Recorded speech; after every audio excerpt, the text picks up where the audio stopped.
Mari kedua Tesalonika pasal 1. Masih setengah jam lagi. Lama ya.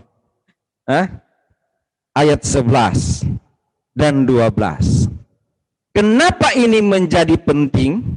Lebih daripada Lukas pasal 8. Karena saudara tidak hanya dilepaskan dari kuasa setan. Karena saya tidak hanya dilepaskan dari kerasukan setan, tapi saya dilepaskan dari hukuman neraka. Kamu layak disebut sebagai warga kerajaan Allah. Itu sudah kita renungkan 2 atau berapa minggu lalu. Yang ketika kita renungkan ayat 3 sampai 12. Orang yang tidak percaya akan dijauhkan dari hadirat Tuhan dan dari kemuliaan kekuatannya. Itu ayat 9. Kita sudah bicara, kita sudah khotbahkan ini, kita sudah renungkan itu. Akan dijauhkan dari hadirat Tuhan dan dari kemuliaan kekuatannya. Kekuatan Tuhan tidak akan melindungi orang-orang yang tidak percaya. Kekuatan Tuhan tidak akan melindungi orang-orang yang tidak percaya. Ini ayatnya. Oke? Tidak. Tetapi orang-orang percaya dibilang gini, kalau dia datang dimuliakan, itu waktunya akan tiba. Satu waktu akan tiba. Setan tadi belum tiba kan? Tapi sudah latihan dulu kan, terjun ke air. Sebelum terjun ke api, di air dulu. Itu latihan loh. Itu latihan. Sekarang dia harus terjun ke neraka nanti. Paulus bilang begini, orang di Tesalonika, kalian tadi di Gadara kan, Gerasa. Sekarang orang di Tesalonika, kepada bangsa kafir yang bukan orang Israel, yang tidak punya Allah seperti orang Israel, yang menolak Allah, akhirnya Tuhan pilih Paulus untuk menjadi rasul untuk orang-orang bukan Yahudi, untuk menjadi rasul bagi orang Tesalonika, bagi orang yang ada di BSD, di Tangerang, di Jakarta, di Situbondo, di sini, apalagi di mana lagi, di Malang, di Palembang, di Ambon, di Medan, di Balikpapan. Ini ada orang Balikpapan ini, salah masuk kali ini atau memang maaf. Ini jangan-jangan ini lagi ada di ini tapi HP pakai BSD ini, sementara ini lagi ya kan, orang-orang di mana itu semua Tuhan Yesus datang kepada kita. Dan dia bilang apa? Kamu kuat, kamu tabah menderita karena kamu layak. Dibilang gitu kan? Kamu layak, itu ayat 5. Kamu layak menjadi warga kerajaan Allah, yaitu kamu yang sekarang menderita karena kerajaan itu. Enggak takut rugi kayak pemilik babi tadi. Babi, kata babi nggak enak, kayak makian ya. Kayak bokeh, bokeh juga nggak ada duit. Apa dong yang bagus ya? B2, B2 kalau udah dipotong, udah diiris-iris. Apa kira-kira? Coba tolong bantu apa ya? Pig. Bahasa Inggris itu. Takut rugi. Sehingga usir Yesus. Orang Kristen bilang, mana-mana Tuhan panggil, saya tidak takut. Alkitab bilang apa kalau orang percaya? Layak, kamu layak menjadi kerajaan, warga kerajaan Allah, kamu yang sekarang menderita karena kerajaan itu.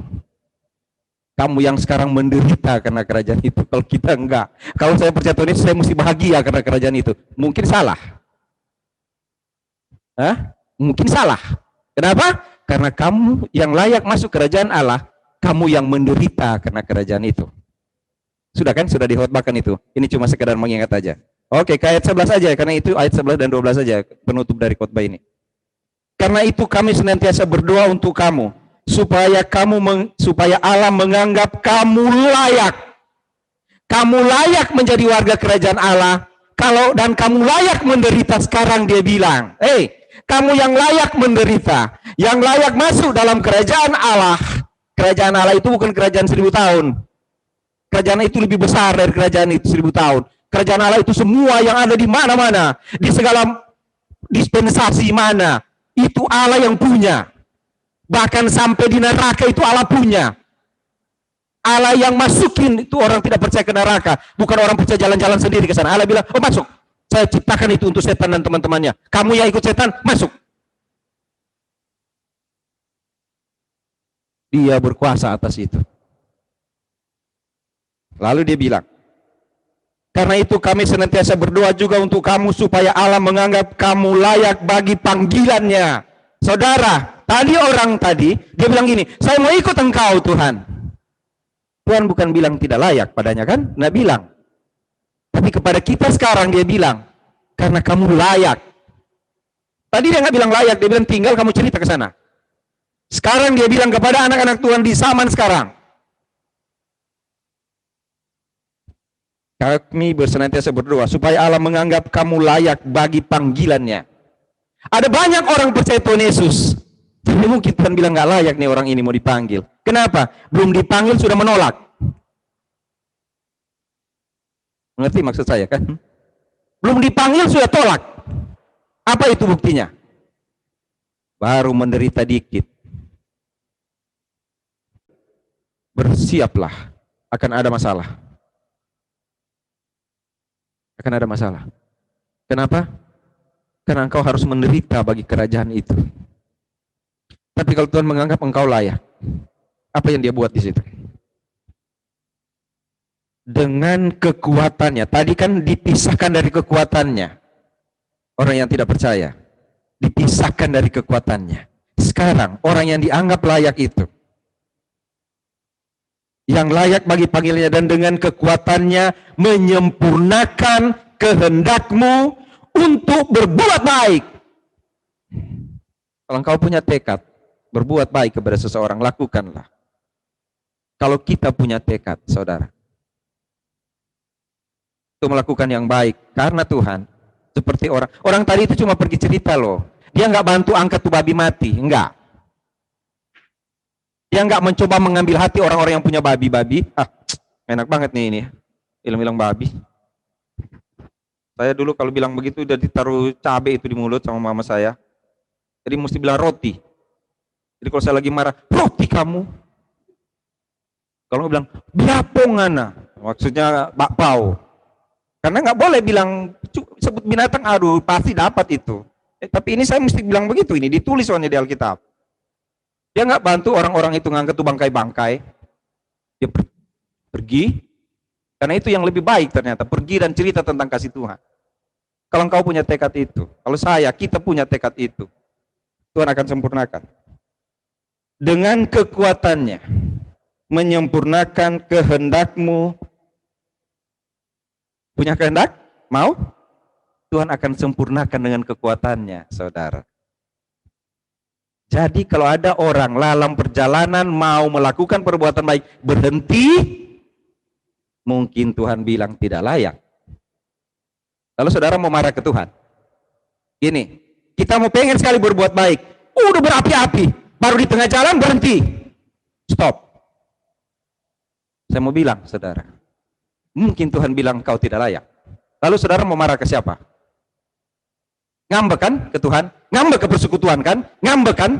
Semua jadi salah. Kalau Tuhan bilang kau tidak layak, nggak usah bantah Tuhan. Ada seorang ibu bilang pada saya, Pak Sony, Tuhan bilang Tuhan baik. Kok anak saya begini-begini Pak Sony? Kenapa? Katanya Tuhan baik. Lalu saya tanya ke dia, dari mana Anda tahu Tuhan baik?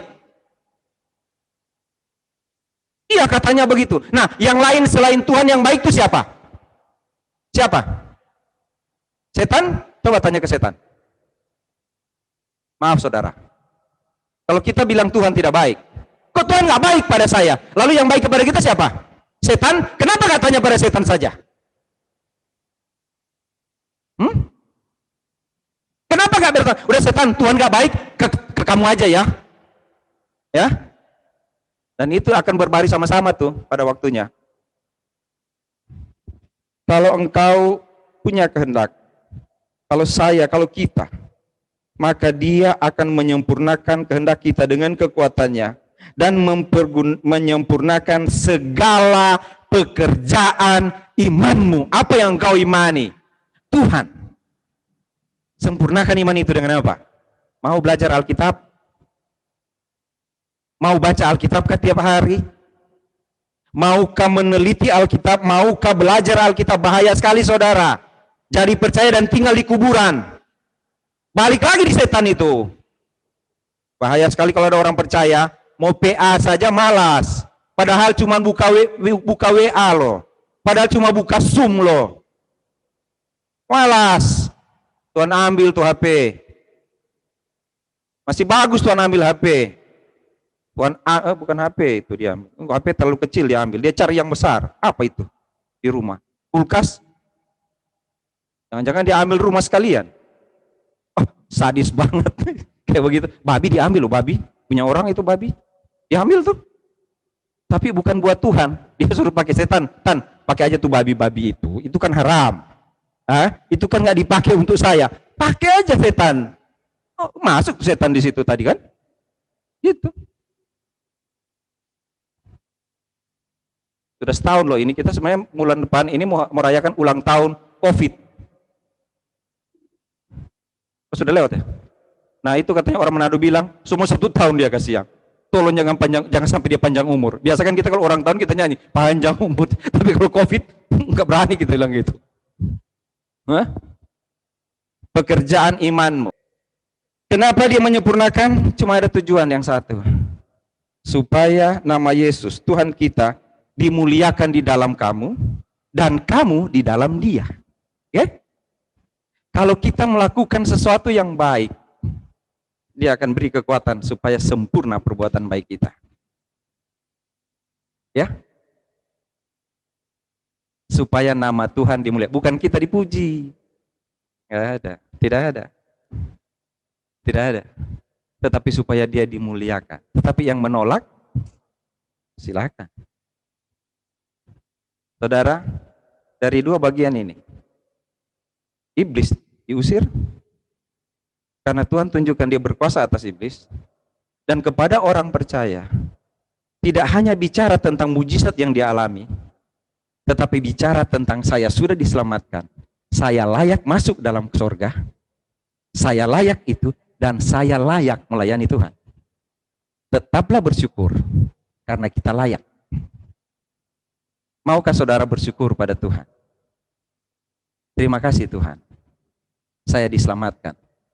Tetapi saya akan sangat berterima kasih Tuhan, kalau Tuhan mau memakai saya.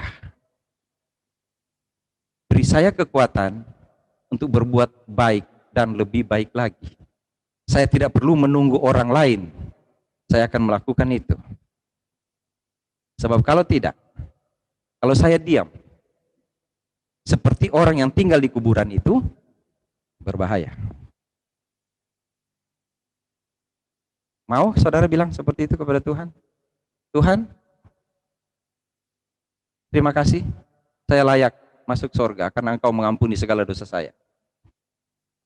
Bolehkah layakkan saya melayanimu? Bolehkah layakkan saya untuk berbuat baik? Melayani Tuhan, saya selalu ingat kata-kata Ariel itu. Tidak pernah rugi melayani Tuhan. Saya belum tahu dia rugi atau enggak. Tapi ketika dia bilang begitu, selalu saya ingat, oh ini anak ini. Tuhan pegang kata-katanya. Makanya kita langsung bilang, kalau saya Pak nggak mau bernasar, karena saudara nggak mau melayani Tuhan. Melayani Tuhan itu nggak perlu nasar kok. Cuma tahu bahwa saya sudah diselamatkan, saya layak masuk surga, tapi saya layak juga menderita bagi Tuhan yang menderita bagi saya. Supaya nama Tuhan dipuji dan dimuliakan.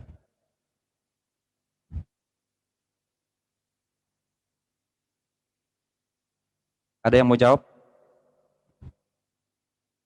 Adakah yang mau bilang pada Tuhan sekarang, Tuhan, layakkan saya, sempurnakan saya di dalam apapun yang saya lakukan, supaya saya, dibilang di sini, supaya kamu di dalam dia dan dia di dalam kamu.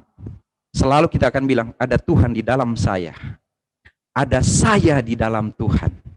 Jadi kalau semua yang nampak dari kita, karena saya di dalam Tuhan dan Tuhan di dalam saya, maka yang harus nampak hanyalah Tuhan kita.